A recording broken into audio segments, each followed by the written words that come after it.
Je résume en moins de 3 minutes 3 films. Élémentaire, Soul ou encore La plateforme en espagnol El Hoyo. Élémentaire est un film Pixar sorti en juillet 2023 et a réalisé plus de 493 millions de dollars de recettes pour 200 millions de dollars de budget. Il est le 9e film ayant généré le plus de chiffres d'affaires au box-office de cette année. Nous sommes en novembre, donc ça peut changer ensuite. Dans une ville appelée Element City, les 4 éléments eau, air, feu et terre y vivent en groupe. Dans cette ville, une jeune femme ayant un tempérament de feu rencontre un jeune homme calme et doux. La femme est élément de feu, l'homme est élément de l'eau.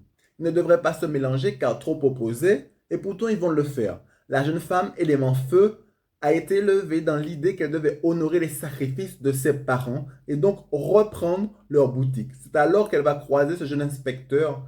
D'abord antagonistes, ils vont se lier d'amitié et petit à petit, la jeune femme va déconstruire les idées préconçues qu'elle avait de cet élément et aussi remettre en perspective son chemin professionnel qui était déjà tout tracé.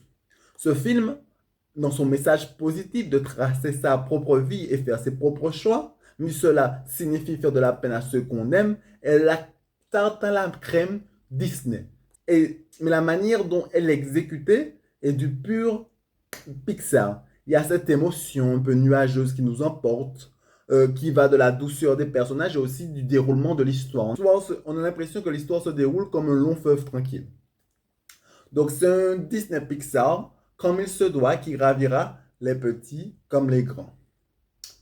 Alors, quelle est notre raison d'être? Pourquoi on est sur Terre? Ce sont les thèmes philosophiques qu'aborde ce Pixar Soul, sorti en 2020.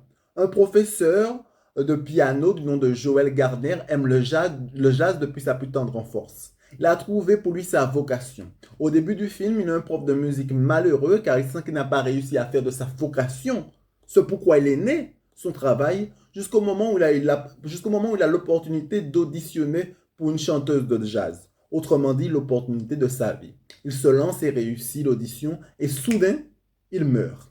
Il est devenu une âme flottante, pas totalement morte, mais pas non plus totalement vivante. Il fera tout pour revenir sur Terre et réaliser son rêve. Dans l'avant-au-delà, il échappe à son sort. Il devient pour les âmes naissantes un tuteur. Il sera celui d'une jeune 22 en recherche de l'intercelle qui lui donnera envie d'aller sur Terre. Joël doit lui trouver sa raison pour vivre sur Terre. Quand on dit lui, c'est à 22. Il doit trouver la raison pour 22 de vivre sur Terre.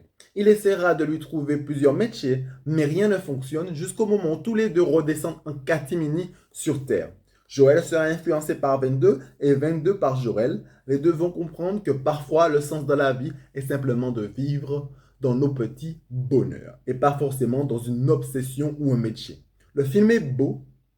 Les thèmes abordés, surtout celui de la mort, mais aussi surtout sur la vie, sont extrêmement originaux.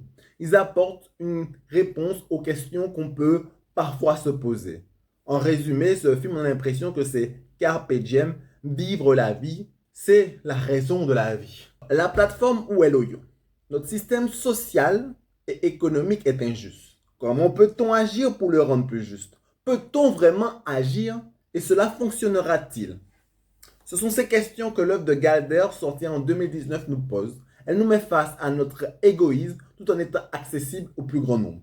Nous sommes dans une prison verticale appelée la fosse. On y suit une personne du nom de Goreng piégée au début au niveau 48 avec un vieil homme qui lui explique le fonctionnement de la prison.